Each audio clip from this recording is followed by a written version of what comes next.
Welcome to the Three Martini Lunch. Grab a stool next to Greg Columbus of Radio America and Jim Garrity of National Review. Three Martinis coming up. And so glad you are with us for the Tuesday edition of the Three Martini Lunch. We have good, crazy, and crazy martinis for you today. We're brought to you by NetSuite by Oracle, netsuite.com/martini for more information on that, and we'll tell you a lot more about it in just a moment. Jim, we're not talking about impeachment today, but it's fun to watch the cable news channels chatter about it this morning. According to CNN, Mitch McConnell has defied Chuck Schumer in not wanting witnesses in the impeachment trial. I didn't know the majority leader could defy the minority leader, but apparently that's the way it works. And I think in a short time here, as we're recording late Tuesday morning, we're going to get live coverage of the House Rules Committee. And if there's anything more exciting than watching the House Rules Committee operate live, I don't know what it is. I don't think we've had live coverage of one of these since Louise Slaughter was trying to finagle Demon Pass back during Obamacare. I was going to say, back in my CQ days, I had to periodically cover the House Rules Committee. And I guess if you're really into legislation, this is when they decide how many amendments were going to be on a bill and which ones would get selected. So on the one hand, the stakes could be really important, but man, that's some inside baseball. Riveting television, I'm sure. It is, but hey, they're going wall to wall. But let's talk about our good martini now. And even though impeachment is coming tomorrow, yes, it is. You see all these moderate Democrats lining up now for impeachment. It's a done deal. And so is acquittal in the Senate, by the way, but we just haven't gotten to that part yet. But regardless of how this exactly plays out, the effect on the presidential race does not seem to be hurting President Trump at all. In fact, it seems to be helping him more and more. We've talked about the swing state polls last week and how Trump is now beating everybody in Michigan, Pennsylvania, and Wisconsin. And now in the national head-to-heads, we're pretty much looking at the same thing here. According to a USA Today Suffolk University poll, you've got Trump ahead of Joe Biden by 3, ahead of Bernie Sanders by 5, ahead of Elizabeth Warren by 8, ahead of Buttigieg by 10, and ahead of Bloomberg by 9. The consistent news for Trump here is also perhaps his biggest weakness in that he can't get past 45%. He's at 45% against Warren, 44% against Biden and Sanders, 43% against Buttigieg and Bloomberg. But as we just explained, all the Democrats are below all those numbers, at least for this moment. So, Jim, kind of like it was 20 years ago in impeachment, what somebody thought was a political winner turns out not to be. Yeah, I saw this and I was pretty shocked by it. Trump has been trailing the hypothetical head-to-heads for most of the year. A little bit earlier this week, Investors Business Daily did a similar kind of head-to-head study and found Trump narrowly ahead of everybody except Joe Biden, and Biden was ahead by 5. So that's looking a little bit better. One thing we probably should note about this USA Today poll that I did not mention in the Morning Jolt because they buried it way deep in the story. An unnamed third-party candidate received between 11% and 15% in the head-to-head contests, a factor that could determine who wins the White House. Now, we know there's going to be third-party candidates out there. There's going to be a Green Party candidate. There's going to be a Libertarian Party candidate. You hear Hillary Clinton seems convinced that Tulsi Gabbard is going to run for the Green Party. They're going to be candidates out there. Periodic, murmurings that, if Bloomberg doesn't like the nominee, maybe he'll do it. Howard Schultz said he wasn't going to do it. So I'd be surprised if the independent candidate got it up to 11 to 15%. That's a lot. Having said that, could the third-party candidates, prevent a candidate from getting 50%? And could that, end up making the difference? Yeah, that could happen pretty easily. So not quite sure. Wish USA Today had mentioned that earlier. And let me make another observation. Greg, I don't know if you visited the USA Today website lately. Yes. Man, they've got a lot of ads. Yes, they do. A lot of pop-up video. No, I keep seeing Gannett's going to have layoffs, and I don't understand that because I have to click through 14 ads just to get to the one article I want to cite in our particular podcast. And I'm sure somebody's going to say National Review has its own problems, which is probably why I should subscribe to NR+. But anyway. Very subtle. But nice. So that's where that thing is. So nonetheless, you look at that. You look at the Marquette University survey in Wisconsin. That one had Trump beating all comers except for Biden. Now, all of Trump's leads were like 1 or 2 points, and Biden had a 1-point lead over Trump. So they're all looking very close. But, you look at Trump, and you probably, if you're on the Trump reelection campaign, you look at these numbers and say, okay, we got a real shot next year, particularly if the economy keeps roaring. Is it, guaranteed? No, but, there are very few guarantees in politics. So if you're on the right and you want to see Trump reelected, you're waking up to some pretty good news this morning. Yeah, I think there's a couple factors at work here, and I think we've talked about this before, and that's that if people sense an unfair process or excessive desire for punishment, if they think what Trump did wasn't great, but they don't think it rises to impeachment or something like that, they think the Democrats are overreaching or just engaging in partisanship, and they're still not over 2016 and so forth. It smacks a little bit. I don't know if it's quite the same intensity, but it smacks of how Republicans in a lot of places were kind of apathetic about the 2018 midterms until the Democrats went after Brett Kavanaugh, and then boom, it just absolutely energized a lot of people who otherwise may or may not have actually shown up, and it really got them engaged in the campaign. And we'll see if that extends all the way to November. The Kavanaugh hearings obviously happened just about a month before the midterm elections.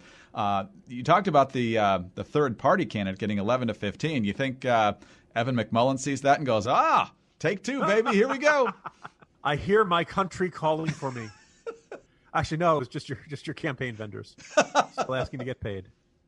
Exactly. Speaking of grifters on the right, we'll get to them later in the podcast in our second Crazy Martini. But for now, Trump is looking at his numbers, has to be fairly pleased with them. I'm sure he'd like his numbers to be a little bit higher, but he's ahead, and that's, in the end, all he really cares about. But when it comes to your business, your numbers are very, very important, because if you don't know your numbers, you don't know your business. But the problem that growing businesses have, and that keeps them from knowing their numbers, is this ridiculous hodgepodge of business systems that you often put together when you're first starting out. So these businesses have one system for accounting, another for sales, another for inventory, and on and on. It's just a big, inefficient mess that takes up too much time and uses too many resources. And in the end, that hurts your bottom line. Introducing NetSuite by Oracle, the business management software that handles every aspect of your business in an easy-to-use cloud platform, giving you the visibility and control that you need to grow. With NetSuite, you save time, money, and unneeded headaches by managing sales, finance, accounting, orders, and human resources instantly right from your desktop or phone.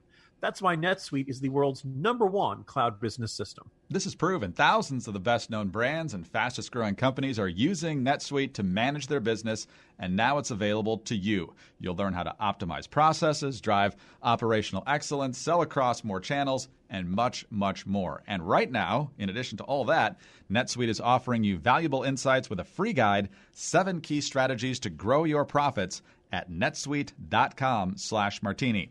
That's netsuite.com/martini to download your free guide, 7 key strategies to grow your profits. One more time, netsuite.com/martini. All right, Jim, on to our first Crazy Martini now. And as long as we're talking about polls, let's talk about someone who was cratering in the most recent polls until she decided no longer to run for president. And that would be California Senator Kamala Harris. And, Jim, you think when you launch a presidential campaign, you have a basic understanding of how a lot of the things work in a campaign, particularly how, polling works, for example. So Yahoo News yesterday comes out with a story that they put up on Twitter that says a new Fox News poll on voter support for impeachment contradicted President Trump, who recently boasted major support in favor of no impeachment. Now, to some extent, Trump's right, because the Real Clear Politics moving average on the impeachment polls suggests that now at least a plurality are opposed to impeachment. So Fox News poll shows that more people in favor of impeachment. Kamala Harris retweets this and then says, even viewers of Trump's favorite network are turning on him. No one, including Trump, is above the law. He must be impeached. Leaving the clear impression, Jim, that Kamala Harris thinks a Fox News poll is conducted among Fox News channel viewers. Yeah, and that is not how it works. Fox News operates with an independent polling firm to do it, and then Fox News reports on it. Basically, Fox News does the paying, and the pollster does the usual calling up people and getting their opinions. This is 1,000 registered voters.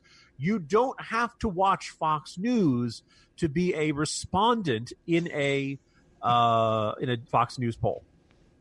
They do the usual balancing to make sure it's got the right gender split, racial split, age split, all that kind of stuff. In case you're wondering about that sample, Democratic-leaning voters were slightly larger than the Republican-leaning voters, 46% to 41%. In fact, one of the great ironies is that you look at the Fox News poll compared to everybody else's, it's usually a little bit tougher for Republicans than the other ones. And I've always wondered why this is. My suspicion is that Fox News knows that there are some people who are ill-informed and say, well, it's a Fox News poll. What do you expect? So they do everything possible to bend over backwards to avoid the perception that their samples are in any way skewed in favor of the Republican side or anything like that. Now, Kamala Harris tweeted this out. If she had said this off the cuff or something, maybe you could cut her a little bit of slack, because I was like, okay, as soon as I saw this, I was like, okay, is this dumb or dishonest, right? Does she genuinely not know how this stuff works? Or does she know, but she doesn't care? She just wants to have the talking point. Look, even Fox News viewers are turning against Trump.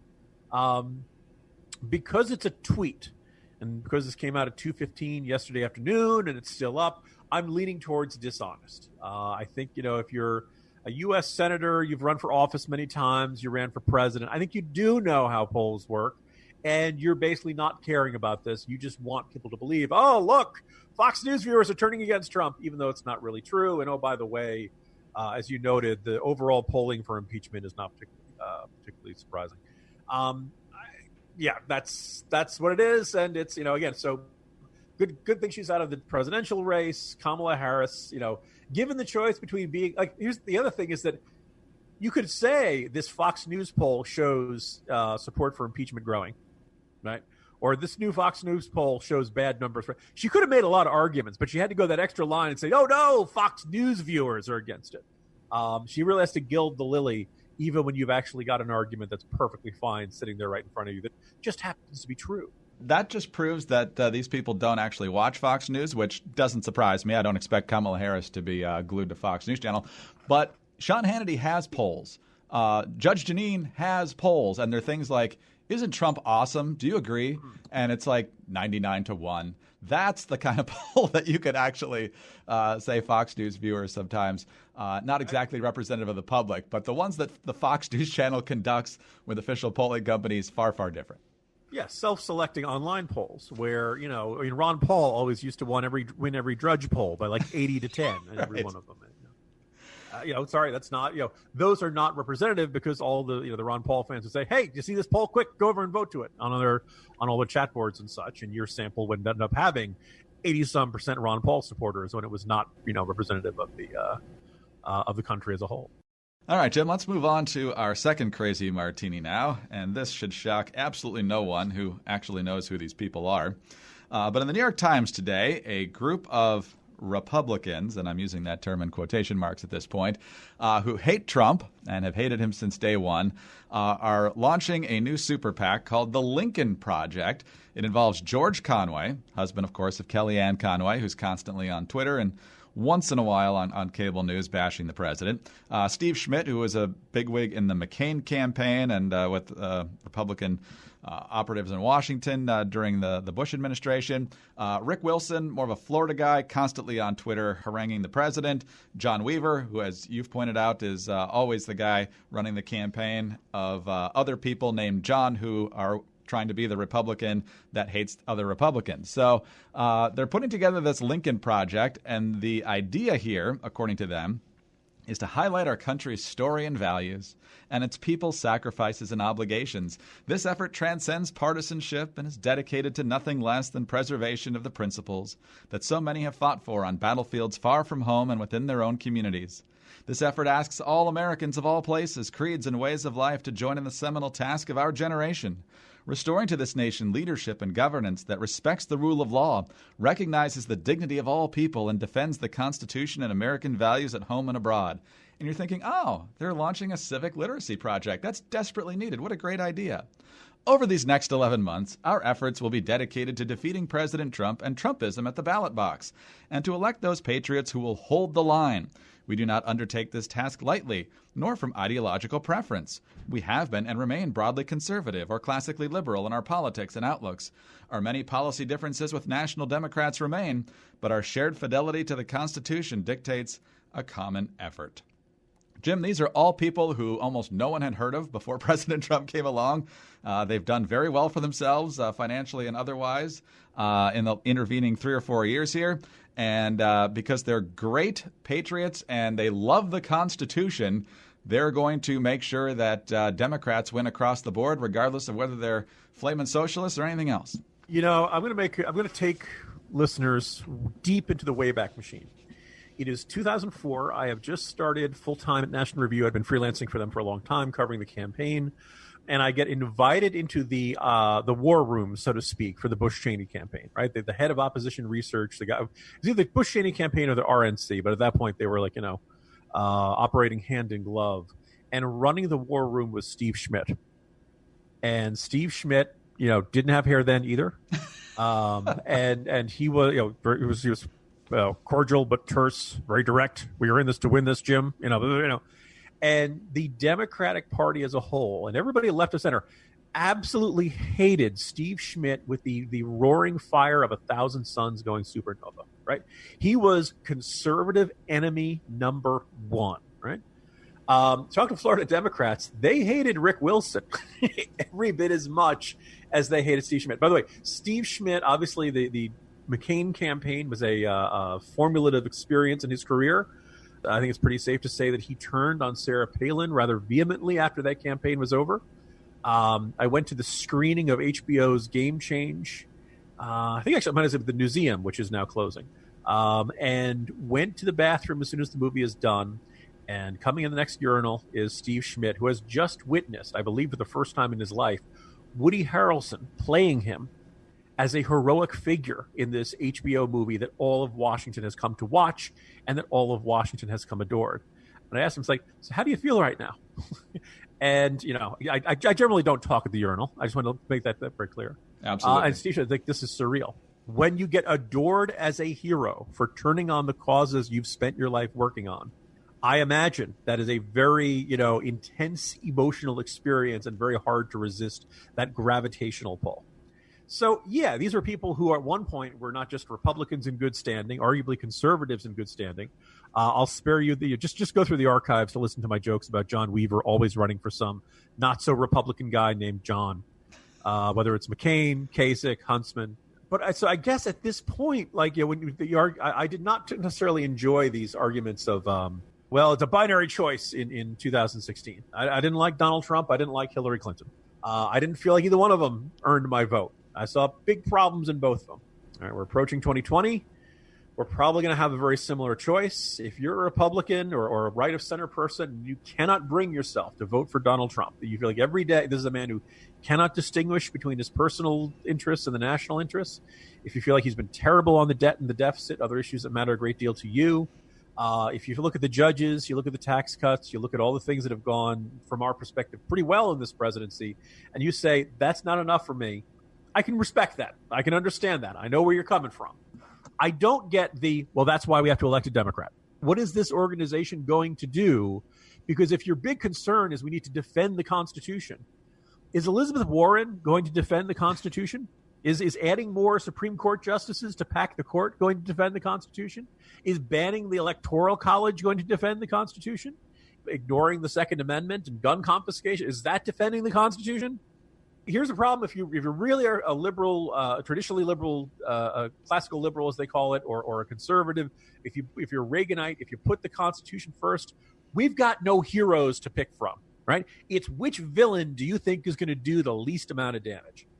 Right now, for me, I think it's Trump. I can understand if somebody sees it differently. And I can also see if somebody says, I don't like any of these people. I'm voting Libertarian. I'm voting third party. I'm writing somebody in. Fine. I got it. I see where you're coming from. I don't get how you say, hey, you know what we need to do to restore the Constitution in this country? Elect Elizabeth Warren. Sorry, not buying it. And I just wonder who the target for this PAC is. Who's going to give to this PAC? Why would you give to this PAC instead of an actual Democratic PAC that is trying to elect Democrats? This feels like people who have developed a niche as MSNBC commentators, and it's a little disappointing. And I just have one last observation. Rick Wilson, who I've just talked to for stories on Florida races going back a bunch of years. Rick Wilson loves to denounce how Trump has coarsened our culture, and then he calls Trump voters mouth breathers and backwards and every name in the book. Rick Wilson, I love you. Pick one. Right? You can either try to set that better example, or you can decide to get down to it. But you can't do both. You can't decide to do both of those things. It's very frustrating to watch these folks take this particular path. We've seen it before. Lincoln Chafee, like we've seen folks who started out on the right, drifted over to the center, and then hopped all the way onto the left. Charlie Crist.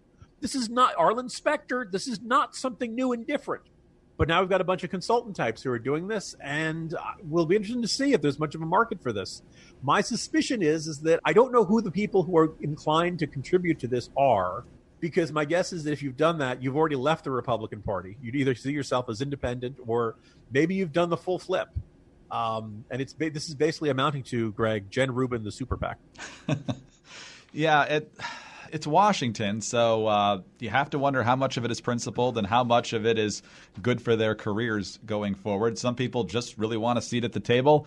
Other people really are uncomfortable with him. And so I don't know these people personally, so it's hard to judge. What I do know is that in 2018, when Trump wasn't even on the ballot, all of these people were telling us to vote for Democrats. So the idea that it's only just about Trump is not ringing true with me at all. It'll be very interesting to see if, let's say, Trump loses in 2020.